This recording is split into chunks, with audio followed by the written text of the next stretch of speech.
Being a support person is very rewarding, but it can be daunting if you don't feel like you know what you're doing. I'm going to give you 10 simple tips for how to talk to someone about their mental health. Tip number 1.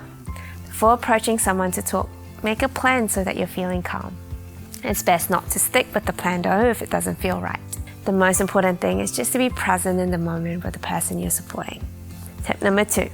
Plan an activity you could do with them while having the conversation. It's much easier to have difficult conversation with someone when you have something else to focus on, especially as it supports those moments of silence which are useful for reflection and allowing feelings to surface.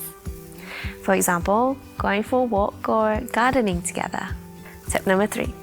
Ensure the environment is safe for someone to open up. Ask if you could talk one-to-one and don't just bring it up in front of a group of people.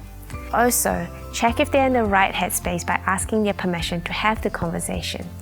Don't just launch into it. For example, you could ask them whether they want to talk about the thoughts that they've been having. It's important to accept no for an answer though, but you can check with them if they're open to speak about it another time or whether they want to speak to someone else instead. Tip number 4. If they're willing to talk, then it's best to be direct in your question. For example, you can ask, I've noticed that you've been not your usual self lately. Can you tell me what's going on? And tip number 5. The key to good support is listening attentively. It's important to not be distracted by your thoughts and be too focused on what you're going to say next. If the person notices that you're not paying attention, they might feel that their experience is not worth hearing. You can be a good listener by noticing when your attention has wandered and then bring it back to the person that's speaking. And finally, don't be afraid of silence. Often silence is needed for someone to gather their courage to say something vulnerable. So just take your time and relax into the conversation.